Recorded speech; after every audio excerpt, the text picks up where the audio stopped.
Legend never dies, une légende ne meurt jamais, c'est devenu le leitmotiv du RWDM, un club historique, champion de Belgique en 1975, qu'on croyait à jamais rayer des tablettes du football belge. Grâce à une poignée de passionnés, il a ressurgi du néant il y a 2 ans en Détroit amateur.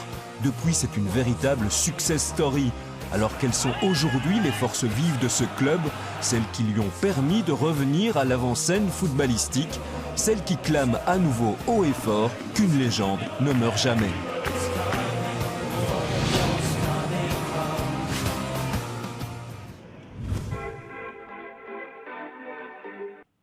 « 14 octobre 2017, une date importante dans la longue et chahutée histoire du Racing White Deering de Molenbeek.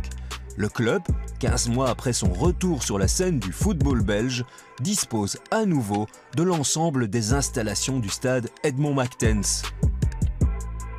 Dans cette tribune Raymond Goethals, tout a été rafraîchi et labellisé RWDM. Les premiers repas sont servis du côté des business seats. L'ensemble du staff s'active sous la houlette de son manager général Thierry Dailly. C'est lui qui a fédéré toutes les énergies pour relancer le club de son cœur. Ça fait maintenant 3, 4, 5 semaines que je pense que voilà, là, on pense très peu aux sportifs quand on est occupé, on va dire jour et nuit à se mettre tout en place pour ouvrir, hein, aujourd'hui qui est très important. Mais bon, c'est ça la chance que j'ai un staff formidable, hein, j'ai un manager qui épaule bien. Et puis bon, mais le soir, je suis quand même toujours là aux entraînements, je regarde, j'ai souvent le coach en ligne. Mon Serge, le manager, qui a fait aussi un boulot énorme. On ne s'imagine pas qu'il y a 2 ans, on n'avait même pas de club, on n'avait rien. On n'avait même pas une petite cuillère, rien du tout. Et ici, on parle de juin 2015, hein, on est aujourd'hui octobre 2017. Et quand on voit ce qui se passe ici dans les tribunes, ce renouveau, je pense que l'engouement était encore au niveau des belles années. Depuis son arrivée, Thierry Dailly s'est fixé, avec son staff, des exigences de pro pour un club de D2 amateur, 4e niveau du football belge actuellement. Le RWDM version Thierry Dailly ne cache pas ses ambitions. Tout est dans le détail et personne dans la nouvelle équipe en charge du club, à l'image de son manager général, ne ménage sa peine. Ici, on mouille le maillot à tous les étages. Il y a un frigo chez les arbitres. Je pense pas, non, on n'a pas encore mis, mais on va le prendre. Hein. On va directement. Détail. C'est surtout ici qu'il y a eu le plus gros boulot, on va dire. Hein. Il veut créer des joueurs. Tout est prêt pour eux. Ils vont arriver d'ici une demi-heure, 3 quarts d'heure. Tout va commencer de l'autre côté. Et pour la première fois, ouais, c'est de ce côté-ci qu'ils vont sortir. Aussi pour les supporters, ça va être un changement. Hein. Vous voyez bien que ce n'est pas qu'un match de football, hein, des préparatifs énormes pour un club on va dire de D2 amateur. On a un préparatif d'une première division, hein, quand on accueille 4-5 000, des fois plus. Et maintenant, surtout avec les 2 tribunes, c'est un stade de D1, mais c'est énorme, hein, le boulot qui est à effectuer. Non, je ne pense pas qu'on a les clés. Je vais peut-être demander à Roger s'il a peut-être les clés de ça, ou Guy. S'il a convaincu des investisseurs, des partenaires, des sponsors, Thierry Dailly a aussi reçu le soutien inconditionnel des supporters du RWDM. Symboliquement, ceux-ci ont décidé d'organiser une marche pour que le manager général devienne officiellement président du club. S'il n'y a pas un gars qui se met en avant, qui montre les dents et qui fait ce qu'il faut, je pense qu'on n'arrive pas à ce qu'on en arrive aujourd'hui. Après, il faut des autres personnes derrière qui mettent l'argent, qui font grandir le projet, mais qui sont dans l'ombre. Et Dailly est toujours devant de la scène, il montre qu'il est là, il montre qu'il en veut, et on ne peut que le remercier. C'est pour le supporter, en fait, pour le consolider à continuer dans ce qu'il fait. Sans lui, le RWDM ne serait pas reparti? Non, on ne serait plus là. Ça c'est sûr, on ne serait plus là.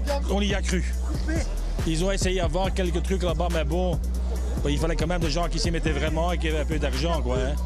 Mais nous, on a toujours espéré, de toute façon. Mais dès que ça a été refait, le monde était là. Hein. Quand vous voyez qu'ici, on joue devant 3-4 000 personnes en première division, il y a qui n'ont pas ça. Ça va? Bien, je crois. Et toi? Ça va? Ils sont chauds, hein? Ils sont chauds, hein? Oui, c'est magnifique. Cette reconnaissance, enfin là, on ne le fait pas que pour ça, mais avec qui on est aujourd'hui c'est des émotions énormes. Ça, parce que c'est quand même eux, c'est leur club. J'ai toujours dit, c'est leur club, ça leur appartient. Les joueurs, les dirigeants arrivent, ils partent, mais les supporters restent et ça c'est important. C'est eux qui ont fait aujourd'hui que ce club est aussi grand.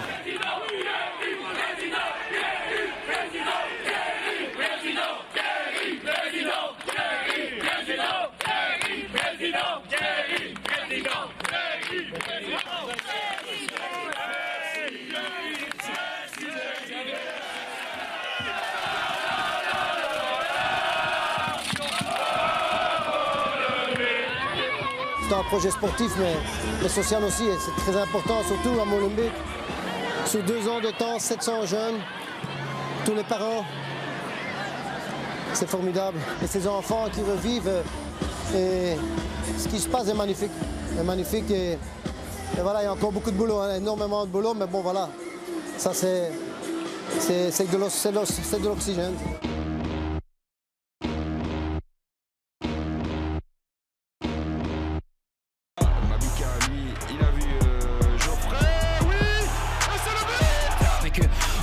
Peut-être l'ouverture du score. Voici Lia, premier poteau, déviation, c'est go.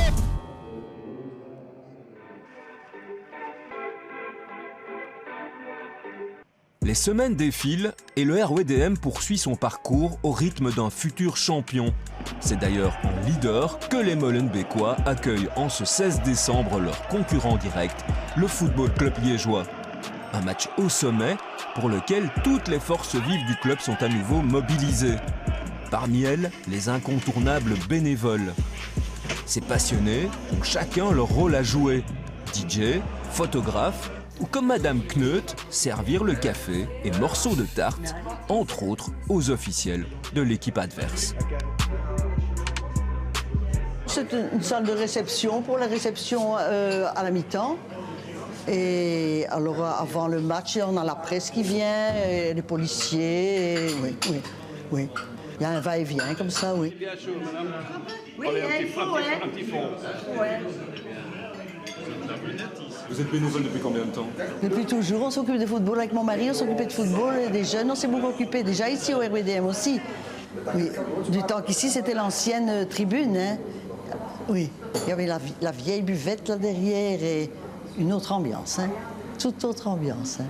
On a passé des années formidables là, oui. Nous autres, on a encore connu bien des rings, hein. Ah oui, hein. Oui, hein, c'est notre base. Hein. Au début qu'on a repris ici avec la nouvelle direction, eh bien, on a travaillé de l'autre côté. Hein, et maintenant, on est un peu perdu ici. Avec les supporters, on était toujours une belle ambiance là aussi. Hein. On a des supporters terribles. Hein. Ça, c'est... Oui. Je pense pas qu'il y a beaucoup de clubs qui ont ça. Hein. Ça pète les plombs. Les bénévoles, alors pour vous, c'est vraiment la cheville ouvrière de ce club. Sans ça, c'est plus compliqué? S'il faut payer tout le monde, c'est pas possible. Hein.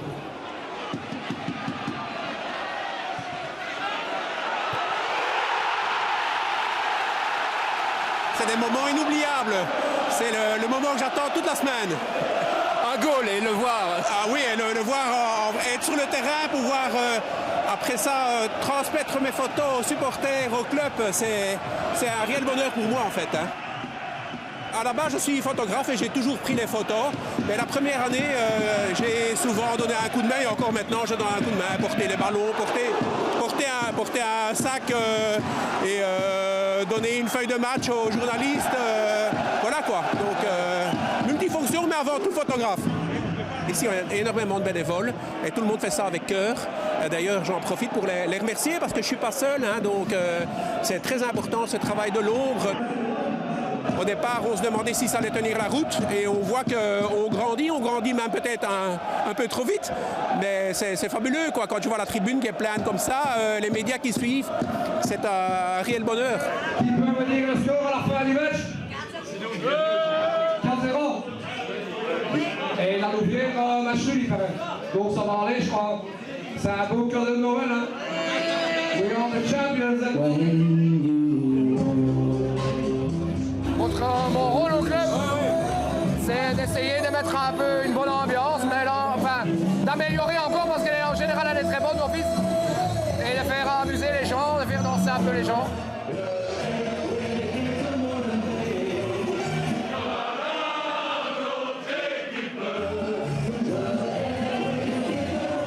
Je sais que c'est ma programmation, en général beaucoup de chansons footballistiques comme vous l'entendez maintenant. Et bon, en fonction de la réaction des gens aussi, après le match surtout, parce que ça danse quand même beaucoup. En général, c'est un public entre les 20 et les 70 ans, donc un peu de tout. On est à Bruxelles, on est à Molenbeek. On va mettre à l'ambiance populaire forcément. Ouais. Il y a eu un manque quand les RWDM n'étaient plus là, et là on voit que bon, ça prend beaucoup de bonheur à beaucoup de gens, et c'est ça qui compte en fait.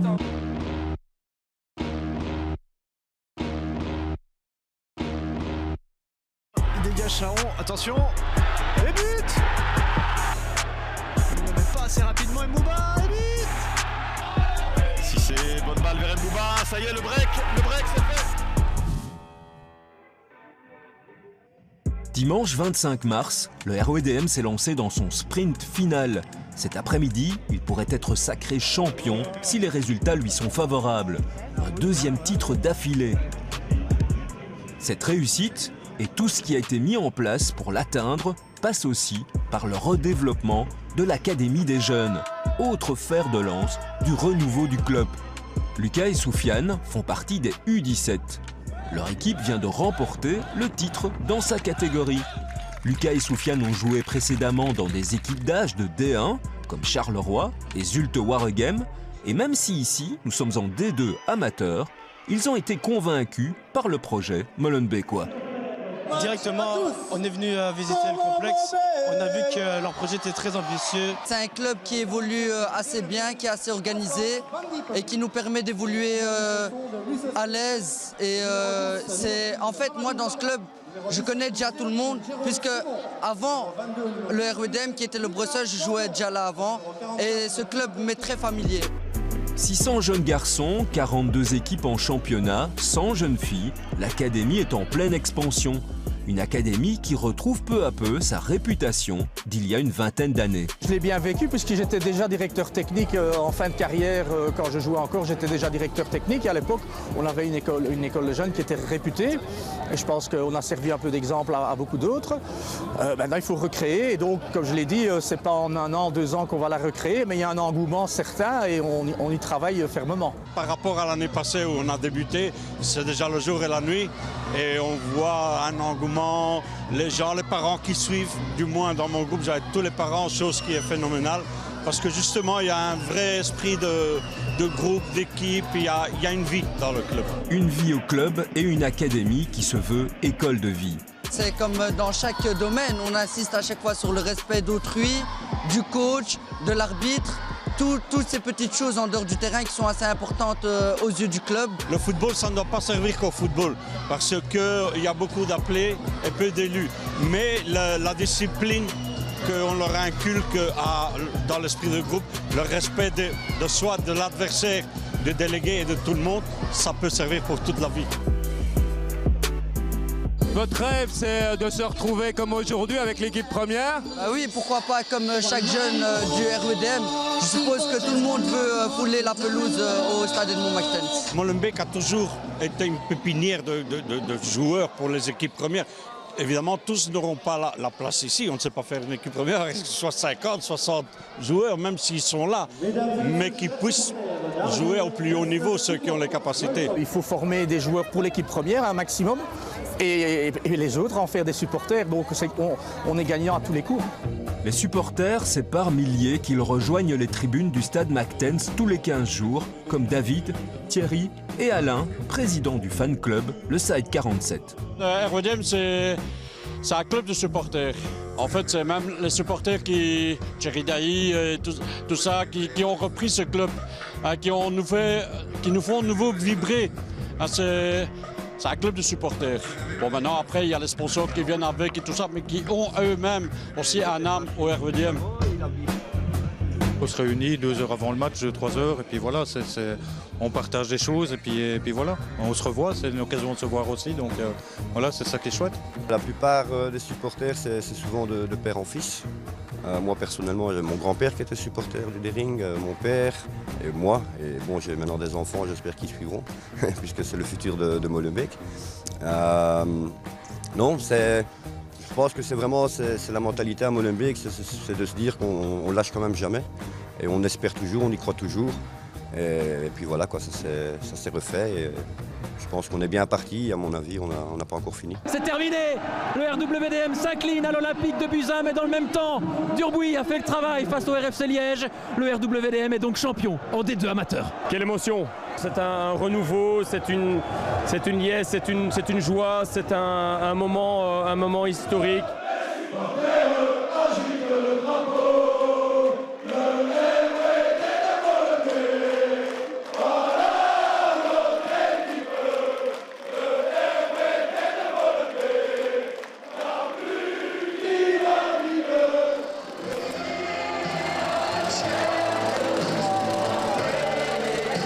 La saison prochaine, le RWDM évoluera à l'échelon supérieur, toujours amateur, mais le club poursuit activement sa professionnalisation en vue d'un retour espéré en Division 1.